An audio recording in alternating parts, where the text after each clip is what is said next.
Yo, Happy New Year's, you amazing people out there. How you doing? And it's your buddy, your pal, your compadre, Chris, aka Mr. Ramon 420. And I'm back with a brand new video for the brand new year. Hopefully, you had a great time on Monday night.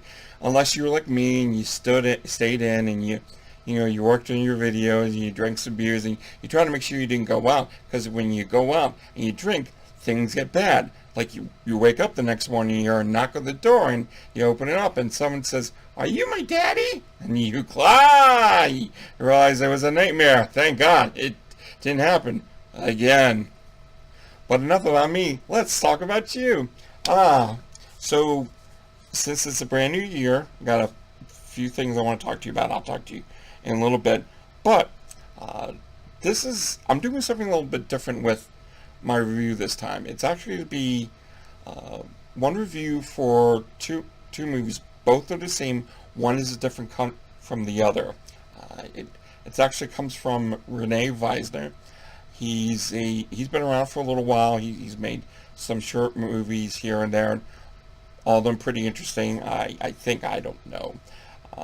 The one he asked me to check out from was a small documentary, real short, like 14 minutes, entitled Addio Uomo, or The Last Road of Man. And it deals with life and death, kind of like when I talked about Orozco the Embalmer. That was dealing with life and death. Really, really interesting. And I gotta say, it was actually really interesting, really pretty for how ugly it's supposed to be. And the two versions of the same film. One version it's completely raw. There's no edits here at all. But the other one, it's done by Magnus Blomdahl. Now, some of you may have heard of him. He actually did a documentary about a year or two back based on Angels of Melancholy, which I reviewed 7 years ago. And it was just, I was probably drunk or high or really tired when I watched it at 3 a.m. and reviewed it at 6 because I just had to talk about it. But yeah, this was, I gotta say, it was an interesting experience that I had with it. So here's the thing. When I'm done talking about this, at the end of the video, I need to speak to you guys, because I think the Mr. Ramon 4 channel is going to change a little bit. Nothing too drastic or serious. I'm just going to be the same thing, but something else is going to happen. So I need you all to stick around afterwards and leave comments about it. I really need you. Not just the regular 4 or 5 people that leave comments, which I really appreciate it, but everyone that sees it, just leave a comment and let me know what you think. It would greatly help me. So when I get back, I'll talk to you about Addio Uomo and kind of give you a perspective of the two versions. Right, we're back. Welcome back. Glad you guys could stick around. I appreciate it. Okay, so the first version of the film I saw was Rene Wiesner's version. This had no edits, no music, no narration at all. It's just raw footage of basically a journey to a dead museum. Literally, it's to celebrate life. But the thing is, they don't spruce it up. They don't make it proper. I think it was designed to show this is what life is after you die. They do design a few skeletons where they're talking to each other. There's one scene where you can tell that there's 4 skeletons sitting on a bench and they're all chatting, and that's how they design it. But there are people that are in, glass cases, and the skin is deteriorating off the bone. I mean, it's crimped, it's faded, it's ripped. Parts of the brain is still there. It's nothing like you would see at any other place except in Thailand. Oh, I didn't know it was Thailand until I saw some of the posters and the billboards, and I realized, oh, this is Thailand. I love this place, because I've been to Thailand like 5 times when I was in my 20s. And let me tell you something, Mr. Umar for 20 did some horrible things in his 20s. Never again. So, you're being shown the whole area, and also you realize that Buddhist monks, they work, and some of them, I believe some of them live on the premises. You see them sweeping the ground, they're fixing up the place to make it tidy, but it's not, you realize that the place there isn't a lot of visitors there. People that are in the macabre, like myself, would go check it out. Hopefully, you may not need Vaseline for the nose, because let me tell you something, when a body's been there for a long time, say a couple of days, and you walk up to it, there's a whiff of death in the air. Let's just say you find a dead body in a car when they OD'd. Not a good time. But it's 14 minutes, and while I'm watching it, I found the simplicity in death. There was a bit of beauty to it, and I really enjoyed it. I never looked at my watch. When I was looking at the clock, like, oh, it's done. Oh man, it goes by really quick. Sometimes 14-minute shorts can make you last forever. It's just that way. But it was nicely shot. I think it was just Rene filming it himself. No camera crew, no big special effect. It was just Rene taking a camera with him to this museum. If you're in Kalasin, check it out. I think it's in the northern part of Thailand. I've been to Patti in Bangkok, but never Kalasin. But I hear it's a beautiful place, and it really worked for me. I personally loved it. Now, when I get back, I'll tell you the Blomdahl cut and let you know if there's any difference between the two. Okay, good to see you guys again. So, the Blomdahl cut, Blomdahl cut. It's about 6.5 minutes long.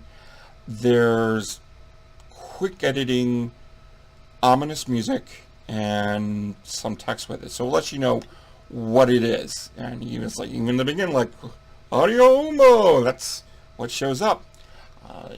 It cuts out a lot of the rawness, and it makes it as if it was a horror film. A short horror film, to be exact, but a horror film. I like that. It's style. There's some great style to it. But I also love the raw footage, and it was comforting. As nasty as it can be, it's comforting. So if I had a choice between the two, I would pick Rene Wiesner's version, the 14-minute version. As much as I enjoyed Blomdahl's version, Blomdahl's cut, I still thought the raw beauty of it kind of gave me a feeling inside, like, oh, okay, this was interesting to watch. If you want to scare the shit out of someone, yeah, definitely go with the Blomdahl cut.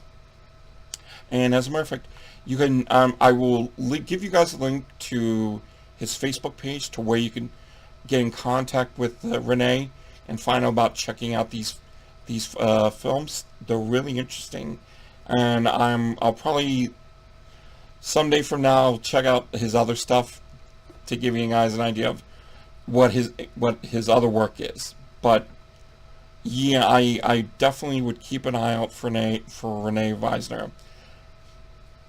He's going to be something big in the underground field. He already was selling a collection of his short films through underground gore collectors, just because they were so interesting, and I didn't have a chance to get in, but now I'm glad I got to review it, so that was fantastic. So yeah, definitely keep an eye out for Rene's stuff. I'll make sure I'll give you a link to where you can contact Rene and see what he's all about. Alright guys, so yeah, this is the part I wanted you guys to really stick around. So it's a brand new year, and I've gotten to a point where I've been asked by quite a few people to review movies twice a week. Now, I was okay with doing once a week, but now it's gotten so much where I got to do twice a week, and school's coming up, and I got to make sure I try to stay on top of school, but also stay on top of doing reviews. Now, this may be a problem, and I might have to start. I may have to start doing a PayPal thing. I'm not going to go down the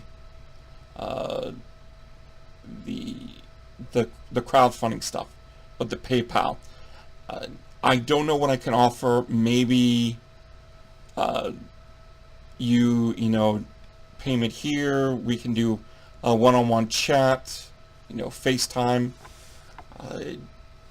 We could chat on occasion. I don't know what I could offer that would help out, but I need to start maybe doing it, because it's taking a lot of my time, and school's gonna, if it's gonna be between school and reviewing, school's got to come first, because you know, I got 3 more semesters before I graduate with my second degree. I'm sorry if I need to know if you guys, if I started doing a PayPal.me situation, would you be able to help out in that in some way? Whether it be like $5 or $10, just something that just help me out, because it's going to be too much. Because I mean, because I don't get paid for this. I really don't. I mean, I get some movies here and there, and they're screeners, but it's like, screeners can't do anything. I'm obliged to not give them to anyone, so I'm not going to do that. But I need to make sure that I can be able to do these reviews, if you guys understand it. So, I mean, I haven't charged ever, I think. Maybe a long time, but yeah. So let me know what you think. If you be interested in me having a, you know, FaceTime chat with you guys, let me know. Let me know if there's something I would do, and if you guys would be able to help me start the PayPal.me situation. I'd greatly appreciate it. Leave me messages. Get in contact with me on Facebook on my page, and message me. I don't care. Just would love to start doing this, but I would need to know if you guys are okay with that. Alright, everybody, I appreciate the time. You've been fucking amazing. This ends another week of twice a week reviews. I hope all of you had a great New Year's, and you know, you're doing okay. Tune in next week. We'll have a couple of new reviews for you guys. So until then, I love you all to death. You're all fucking amazing to me, and remember to contact me. I really need you to do this, guys. Seriously. So until next time, rate, comment, subscribe, and don't drink the Kool-Aid. See ya.